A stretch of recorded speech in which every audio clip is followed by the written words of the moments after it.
Right, I'm going to begin, Sam, just by asking me, how did you get into the head of somebody this vile? I mean, to fight, I imagine when you play a character like this, is it your duty to try and find a semblance of empathy? And in this instance, that can't have been an easy thing to have done. Yeah, I mean, truthfully, yeah. I mean, it's the one thing I was taught at drama school is like you should always learn to love your character, never judge your character, you know. And I think it was very, very difficult in reading this, especially to really understand, gain any form of understanding as to why a man could be so damaged. I'd say that was probably the most challenging aspect of this whole process, actually, is trying to find a level of empathy. In short, me, myself and the director, Jennifer, and a psychologist that I had on set regularly, we sort of pieced together, you know, someone who is narcissistic and that insecure and fearful of life. There's obviously some underlying bad history basically within his character that has led him to kind of make those rash and very harsh, angry decisions. And I think it was that aspect of it that we focused on, and we focused on the fact that he was probably beat, you know, as a child. He was probably subject to a lot of screaming from his mum and dad, which is why throughout the movie, anytime someone cries, he sort of has like a breakdown. But yeah, we sort of together, we pieced together, you know, this sort of history leading up to it, and there was a lot of research that I did.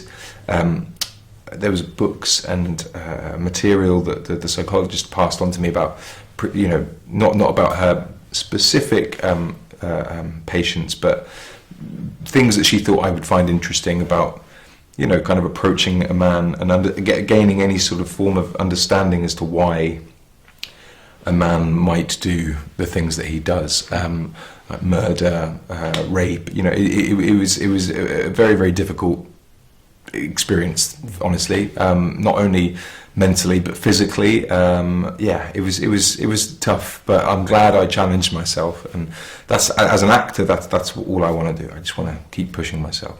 So was it, yeah, because when the whole sort of experience was over, was it easy just to sort of just to turn back to just normality, or did you almost need a sort of week just to collect your thoughts again? I had 3 weeks in between finishing that project and starting Adrift, which was me laying on the back of a yacht in Fiji, and you can sort of understand why I might have taken that role. I was like, what, on a boat in Fiji? Yeah, sure, I'll do that. And, you know, I think honestly, I just needed an absolutely contrasting character, story, world. I just needed to escape the 3-month torture that I'd been through.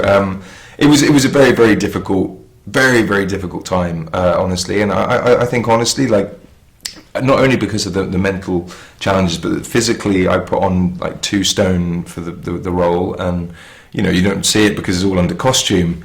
But then I had to lose 3 stone for Adrift in like 3 weeks. So it was a very, very odd year, honestly, and being cut off and away from family and friends, and you know, literally on the other side of the world. It was definitely testing, but I'm glad. As I say, I think as an actor, I want to learn my limitations and where I'm comfortable pushing myself to, and that was definitely further than I probably am comfortable to go again. But I'm glad I did it.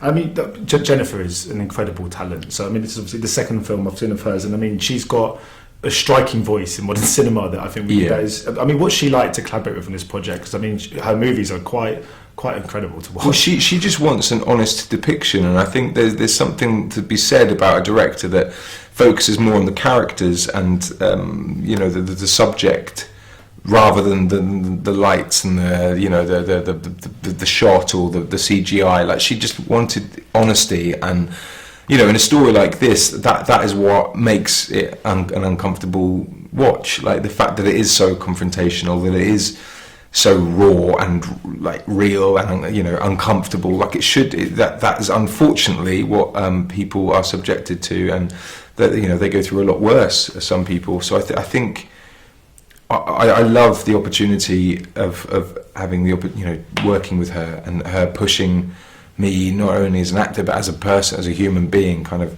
exploring a world that I wasn't familiar with, and working with people that, you know, she brought together, but everyone a lot of the actors are kind of from from Australia, and so they would all sort of knew each other a little bit, but we really came together, and it made it a very, very unique experience, very special experience, despite the fact that it is an uncomfortable watch. I think we all trusted one another. We were all loyal and respectful and understanding and patient and kind and generous. Like it was just a really, really wonderful atmosphere, as lovely as an atmosphere could be on a set like that. Yeah. Because I was wondering, I've loved your recent career choices. I was wondering, because when you get sort of from drama school, sort of these handsome younger English actors will come into an industry, and they can often be pigeonholed into playing just likeable, charming roles. And I've only been recently with The Corrupted as well. You're playing very flawed, nuanced roles that explore the darker sides to humanity as well. Does it take a while for actors to get to that stage, or you get offered roles like that? And you must be thrilled now that these roles are coming your way. Yeah, I think I've now gone the other way more. I think I'm struggling to actually claw back a bit of goodness in me.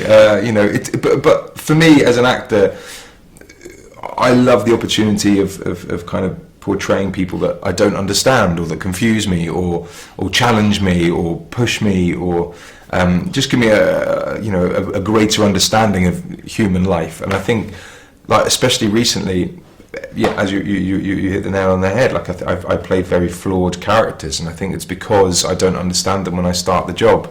And doing the research and learning about their wants and their needs and their desires and their history. I find that to me is more fascinating, to be able to lose myself into something that I'm not already. Like, no offence to those sort of roles that I have played. I've been fortunate enough to play, because I've enjoyed them equally, but there's something different about having to really, really prepare and throw myself into learning something new, challenging myself, and I think that's the sort of work that I want to continue to do. I want to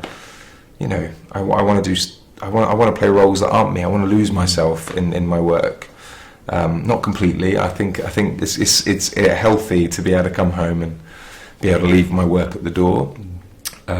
But I do love my job, and I love my work, and I just want to do work that I myself am proud of.